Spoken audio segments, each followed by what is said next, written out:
Hi, നമ്മുടെ വീട്ടിലുള്ള ചാമ്പയ്ക്കല്ലേ? ഇപ്പം ചാമ്പയ്ക്കയുടെ സീസണാണ്. എപ്പട്ട ചാമ്പമരം ഉണ്ടോ നോക്കിക്കഴിഞ്ഞാൽ ചാമ്പയ്ക്ക ഉണ്ടോ? ചാമ്പയ്ക്ക നമ്മൾ ഉപ്പും മുളകൊക്കെ തേച്ച് തിന്നാറുണ്ട്. പക്ഷെ നമുക്ക് ചാമ്പയ്ക്ക ഉണ്ടല്ലോ വൈനിട്ട് വയ്ക്കാം. അത് അടിപൊളിയാട്ടോ. ഇന്ന് നമുക്ക് ഒത്തിരി ഇൻഗ്രീഡിയൻസിൻ്റെ ആവശ്യമൊന്നുമില്ല വൈനിടാനായിട്ട്. ഞാൻ പറയാം. ഈ കുപ്പിയിലിരിക്കണ വൈൻ കണ്ടോ? ഇത് നമ്മൾ ആദ്യം വച്ചേക്കുന്നതാണ്. ആദ്യം ഉണ്ടായ ചാമ്പയ്ക്ക പറിച്ചിട്ടേക്കണ വൈനാണ് ഇത് രണ്ടാമത്തെ സെറ്റ് ചാമ്പയ്ക്ക ഇട്ട് വെച്ചേക്കുന്നതാണ്. അതിനകത്ത് ഇത്രത്തോളം ഇതിനകത്ത് വെള്ളമായിട്ടുണ്ട്. ഇത് മൂന്നാമത്തെ സെറ്റ് ചാമ്പയ്ക്കാണ്. അപ്പോൾ ഇതിനകത്ത് ഇടാനായിട്ട് നമുക്ക് ടൈറ്റായിട്ട് അടയ്ക്കാവുന്നൊരു കുപ്പി, ഇത് പ്ലാസ്റ്റിക്കിൻ്റെ കുപ്പിയുടെ ഞാൻ എടുത്തത്, അതിവിടെ ഉണ്ടായുള്ളൂ, അത് തെറിച്ചിട്ടുണ്ട്.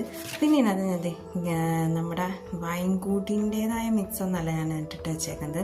നമ്മുടെ വീട്ടിൽ കറിക്ക് വയ്ക്കുന്ന മസാലയിൽ കറുകപ്പട്ട, ഗ്രാമ്പു, ഏലക്കായ, ഈ 3 ഇൻഗ്രീഡിയൻസും പഞ്ചസാര ഇട്ട് വെച്ചിട്ടാണ് നമ്മൾ ചെയ്യുന്നത്. അപ്പോൾ ചാമ്പയ്ക്ക നന്നായിട്ട് കഴുകിയിട്ട് അതിൻ്റെ വെള്ളമൊക്കെ വാർന്നു പോകാൻ വേണ്ടി വച്ചിട്ട് അതിന് ശേഷം നമ്മൾ ടിന്നിലേക്ക് ചാമ്പയ്ക്ക ഇടുന്നു, ലെയറാക്കിയിട്ട് പഞ്ചസാര ഇടുന്നു. അങ്ങനെ ഇട്ട് വന്ന് കുറച്ച് ദിവസം, പിറ്റേ ദിവസമാകുമ്പോഴത്തേക്കും തന്നെ അത് നന്നായിട്ട് വെള്ളമാക്കും. അപ്പം ഞാൻ വെള്ളം കുറച്ച് ഊറ്റി മാറ്റി വെച്ചിട്ടുണ്ട്. ഇത് ആദ്യം ഉണ്ടാക്കിയ വൈനാണ്. ഇത് ഞാൻ തുറന്ന് കാണിച്ചു തരാം കേട്ടോ. അപ്പോൾ അതിൻ്റെ ലഹരി കാണിച്ചു തരാം.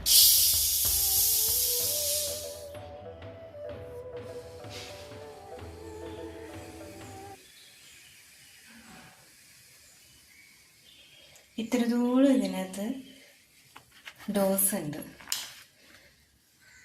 നല്ല ഡോസായിട്ട് തന്നെ നമുക്ക്, അപ്പോൾ നമ്മുടെ വീട്ടിലുള്ള കുറച്ച് ഇൻഗ്രീഡിയൻസ് വെച്ചിട്ടാണ് നമ്മൾ ഈ വൈൻ ഉണ്ടാക്കുന്നത്. അപ്പോൾ എല്ലാവരും ഒന്ന് ട്രൈ ചെയ്ത് നോക്കണം കേട്ടോ.